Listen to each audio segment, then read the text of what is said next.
Hi guys, this is Gorax. Today I'll do some tips and tricks for Endless Inferno. I'll tell you what buffs to use depending on what you struggle with and what heroes are probably the best for this content.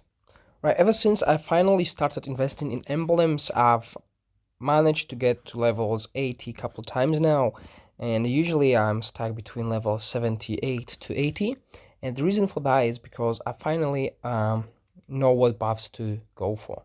As you can see in this current instance, I'm at level 79, and the buffs that I've chosen is Hero Attack, Initial Magic, Magic Regeneration, Hero Death, Unit Health, Unit Damage, and Unit Tenacity.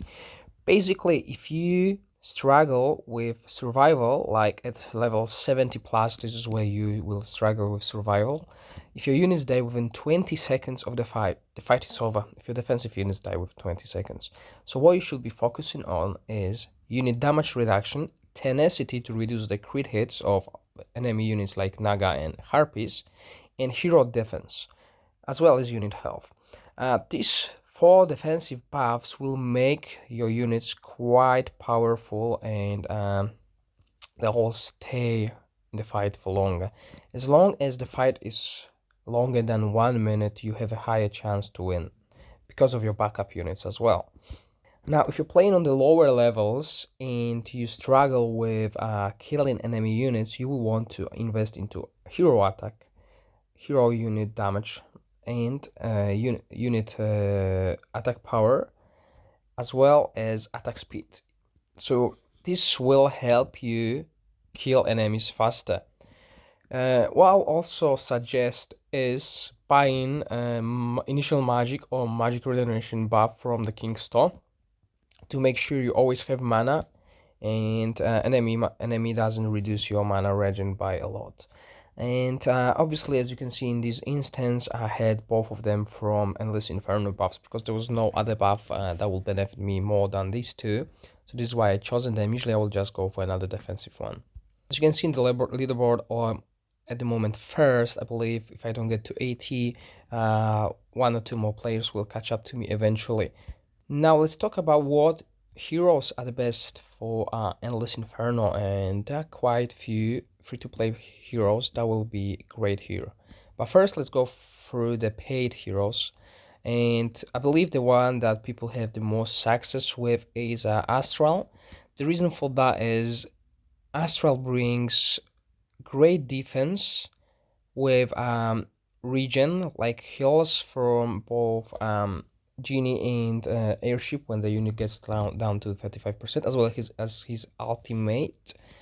And what else is he brings big damage units like Naga and Giant. Both of them will be the best damage dealers against the enemy units, and the longer the fight goes, the stronger they'll eventually become. Another popular hero is Dragon Mutare. She's very flexible, so you can use her with variety of different compositions, and that's why she's quite good. On top of that, her ultimate is a game changer. If you cast it at the right moment, you can stop enemy from killing your team, or you can actually burst down a important target to win the game. Now, if you watched my streams, I'm gonna show you a free-to-play hero that can be one of the best heroes in Endless Inferno as well, but he will require a high-level giant, maybe not even a high-level giant, basically giant, okay, depending on where you stack. So as you can see, Kano here, he's using Gallo with giant strategy, and he's using Genie to keep giant alive, Archangel for any resurrects, and he's using 3 tanks, 2 tanks that do a lot of CC, Basilisk, and Earth Elementals. Whenever they die, they stun the targets, giving Giant more time. He's using Bone Dragon to reduce damage of the enemies as well as silence them. However, the other composition to run is go with Giant, 5 tanks, White to silence enemies in the line, and Archmage to CC all the backline, or CC the backline of the enemy. And that's why I believe Gelu is one of the best free-to-play heroes when it comes to PvE content, because his ultimate frenzy is just too good. Now, there's also another hero, but sadly the guy that usually plays him is not here at the moment. But the hero that I'm talking about is Sephiroth. She provides a lot of CCC, which can be quite good here, because if you CC the important target like Harpy, the Harpy will not reduce the damage unit reduction of your troops, and they will stay alive for longer. You can use Jedi whenever you're playing against two lines, because his ultimate will keep your units alive while slowly depleting health of the enemy units. And another one is Solmer. Don't forget, guys, Solmer is a PvE king as well. His damage from the spells is big, and it's quite useful here as well. Now, you should not worry when you get stuck. You'll eventually unstuck once you get more power. As you can see, I'm on the 79th floor and I'm playing against this composition, which I have no chance of winning.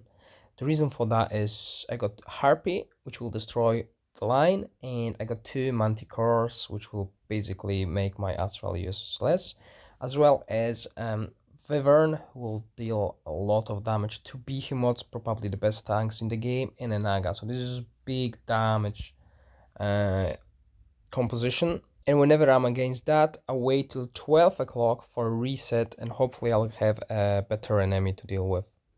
So don't forget, if you get stuck and you've done it in the morning, 12 o'clock is a reset and you have another chance to go through.